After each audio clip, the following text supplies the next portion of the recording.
back to the Revenue Performance Accelerator by Rev Partners. I'm Nikki, and I'll be rounding out your lessons in revenue operations fundamentals today by talking through go-to-market motions and strategy. This is class 3, our final class on building a revenue operations foundation. And today is all about defining RevOps, expanding on go-to-market motions and strategies. By the end of this class, you'll be able to thoroughly understand go-to-market GTM motions and identify the different motions and their interactions together. We'll spend some time walking through use cases and examples of various GTM motions, and we'll dive into the fundamentals of GTM strategy. We'll discuss how revenue teams support each GTM motion and how blending motions is a strategy to effectively market a diverse product catalog. And finally, we'll discuss how GTM impacts the revenue operations foundation we've been discussing so far. It's my hope that by the end of this class, you'll have a solid understanding of revenue operations fundamentals and the confidence with which to begin implementing your very own revenue strategy. So let's get cracking. Defining go-to-market motions. Okay, now I'm going to pause here because you've already heard me refer to both go-to-market motions and go-to-market strategies. And frankly, they go hand in hand and are often discussed interchangeably. I'll break down the exact differences here in a bit, but for the fundamentals we're discussing in this certification, just know that the largest focus will be on GTM motions. That's the starting point. And as I've said many times, it's important to make sure you start at the beginning and build a strong foundation before moving on to bigger picture efforts, like strategy.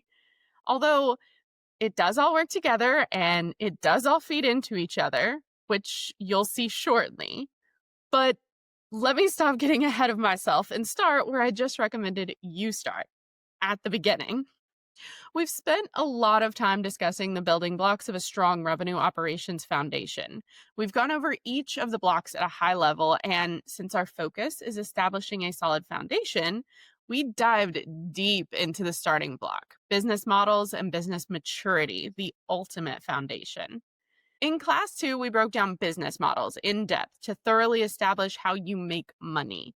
Then we dug into business maturity, the path to become sustainable and predictable. If none of this is looking familiar, you may need to go back and do class 2, because everything we're going to talk about today is going to build onto what we've already discussed and just take you further along your maturity journey. All right, now it's time to dig deeper into the core question. What is the overarching strategy that dictates how your revenue generating teams interact with customers and actually generate revenue? The answer is your go-to-market motion. It's the second level of our building blocks of a revenue operations foundation. We have it labeled here as how do we sell and service our products? And frankly, that's essentially the core definition of a go-to-market motion. Your go-to-market motion is essentially the playbook your company uses to reach customers, deliver value, and achieve competitive advantage. Think of it as your company's primary method of attacking the market, or attracting the market, if you'd like to think in less violent terms.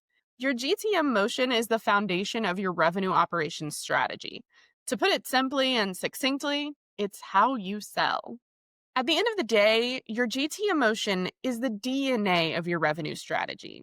Without a clear GTM motion, your teams will be running in 4 different directions, and your data model will be chaotic. To reference back to our business maturity framework, it'll leave you with a classic level 1 problem of all chaotic energy and no direction. While your go-to-market motion is how you sell, the granular, your go-to-market strategy is the comprehensive plan that focuses on the details of not just how you sell, but how you engage, who owns what, how the buying journey even works, etc. It defines who your target customer is, how you communicate value to them, which channels are your primary source of growth, what role each department plays in driving revenue. Your strategy is the plan that holds it all together. And that's why I say that many times you'll hear GTM motion and GTM strategy used interchangeably. Or frankly not used at all. A great many people will simply refer to GTM, your go to market, as one overarching label to apply to both motion and strategy at once. A go to market strategy involves the motion itself, but also the tactics you use to get your audience to purchase. It's everything from pricing to product launches. But a solid GTM strategy doesn't stop there. It also involves identifying the TAM, the total addressable market for your product or service, and then narrowing in on the ideal customer profile, who you want most, or who is the absolute best suited for your product or service. It involves competitive analysis of your competitors or similar companies in the field, in addition to messaging and pricing and product launches and marketing and, well, everything else just discussed. In essence, everything you need to know is right there in the name. Go to market. The GTM motions are how you take your product or service to the market. And the GTM strategy is all the ways you make sure the people in that market actually buy. Let me give you a for instance to drive this home. Let's say you owned a small business creating really fantastic, popular book related stickers and travel gear and gift items. Now, how do people find you to buy those super cool items? Your go to market motion answers that question. In this instance, you'd say, well, through my marketing, of course. And that gives you your go to market motion, marketing led growth. Great. Okay. But what kind of marketing? It's answering that question, that second question that gets you your GTM strategy. When you answer, oh, well, by marketing, of course, I mean attending book conventions and fairs, running ads on social media and search engines, and making sure my website is SEO and AEO optimized. Those are the tactics to get you to the final sale. So that's your GTM strategy.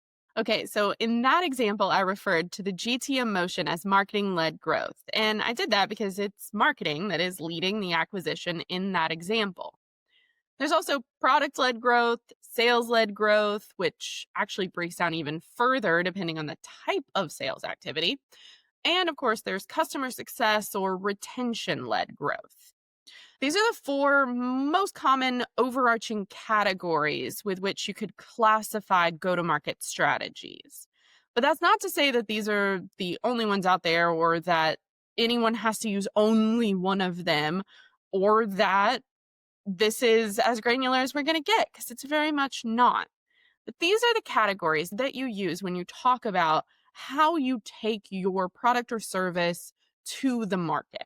Not that these are in any particular order, but first we have marketing-led growth. This is where marketing is the key revenue driver. This is common for many e-commerce businesses or direct-to-consumer companies that offer physical products or low to mid-price software that doesn't need a demo.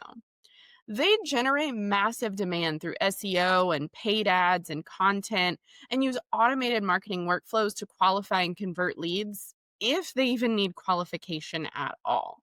Product-led growth is where the product itself, not a sales rep, leads to purchases. In product-led growth, the product is the top of the funnel. Think of companies like Slack or Zoom. You sign up for a free account, use the product, love it, and then your team grows to the point where you need the paid features or just even want the paid features. You upgrade yourself all the way through the product. The product owns the acquisition. Spotify is one of my favorite examples of this GTM motion. I could use the software as much as I want for free. I just need to put up with the ads. But I like the product so much and I use it so often that I was willing to pay to listen nonstop. So I self-qualified and purchased on my own. No sales team involved. Though there was certainly marketing involved, and we'll talk about that overlap shortly. But in this case, the product led the growth. It was the primary motivating factor. Now let's talk about sales-led growth. So this is the most common primary go-to-market motion I've worked with here at Rev Partners. Sales-led growth is a go-to-market motion in which there is a dedicated sales team, and that team drives most, if not all, of the revenue acquisition. Think of a company selling enterprise CRM software. Their average contract value, their ACV, may be $100,000 or more. It's high-end stuff. You can't acquire customers that are going to be willing to shell that money out through a simple sign-up form. Well, maybe you could, but it's highly unlikely, let me tell you. Customers like that require a dedicated sales team, complex demos, contract negotiation, a long sales cycle. They need someone to walk them through the complexities of a software like that. That's just one example, but sales GTM motions are actually commonly broken out by the way the sales team is built, by the kind of sales process that is happening. Let's take the example of the enterprise CRM software again, and let's just call it, I don't know, HubSpot, because I can and I want to. If you were purchasing the enterprise level suite of HubSpot's marketing and sales hub software, you'd speak with a sales representative. You'd be qualified and you'd walk through a contract negotiation. Sales would own from start to finish and walk you through everything to do with the purchase. Sales would drive that purchase from start to finish. But it might not be just one salesperson. You could begin with speaking to a business development representative in the initial qualification discussions. Then you could get handed off to an account executive for contract negotiations and final sale. So overall, that would be a sales-led growth motion. But this specific example with the business development rep, BDR, just say that, BDR, handing you off to an account executive, an AE, that would be specifically a two-stage sales GTM motion. You see? Because sales has two stages in their process in that example. Similarly, HubSpot also utilizes product-led growth that can and typically does drive acquisition. But most often, that's usually lower tier acquisition. It could be a much higher number of deals, but it would be lower annual contract value. For example, I can sign up for HubSpot right now for free and then opt to upgrade by speaking to a sales representative to upgrade. That would be product-led growth that then hands off to a sales GTM. And if it's just the one salesperson helping me throughout the rest of the upgrade and from then on, that would be a one-stage sales GTM motion. There's also field sales motions. There's enterprise sales motions. Is your head swimming yet? Because I've been there and I understand. Let me simplify. What you need to know right this minute is that if the sales team owns the revenue acquisition, then it's a sales-led GTM motion. We'll dig into the different kinds of sales GTM motions in the next video. In fact, it's where we'll spend most of our time because sales-led growth is one of the most common, if not the most common, motion.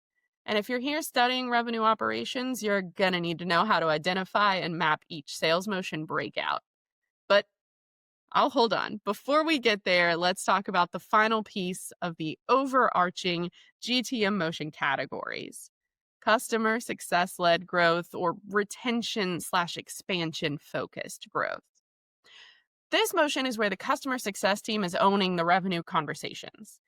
CS is driving renewals, upgrades, expansions, etc. Let's think about HubSpot again for an example of this one.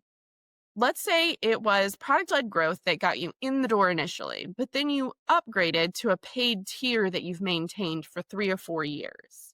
Customer success would own reaching out to you to get you to upgrade again, or just to even own the renewal conversations to make sure you stay.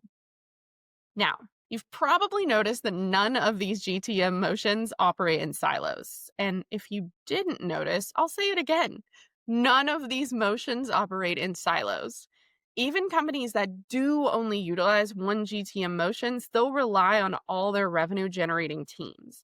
If an e-commerce business relies solely on marketing-led growth and doesn't have a sales team, they still have a customer support or success team that I am quite sure is supporting growth behind the scenes.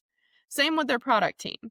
All of your revenue-generating teams are going to be working together and supporting your GTM strategy, even if they aren't the direct owner of their own GTM motion. And Frankly, it's even more likely that they would have their own GTM motion because you see, just as all the teams work together to support your GTM motion, it's really quite common that companies utilize more than one GTM motion, especially for companies with varying ranges of products and service offerings.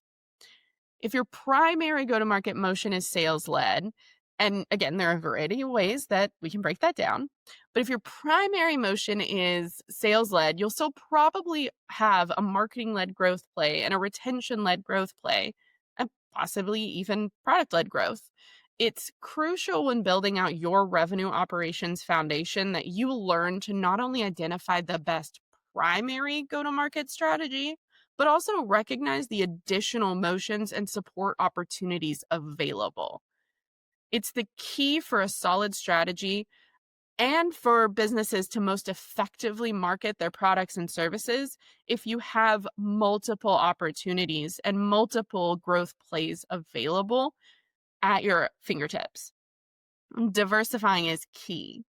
In the next video, we're going to dig into the core goals each revenue operating team focuses on, the channels they most commonly use, how revenue operations ties in, and then we'll really dissect the most commonly used GTM motions: product led, one stage sales, two stage sales, field sales, and enterprise sales.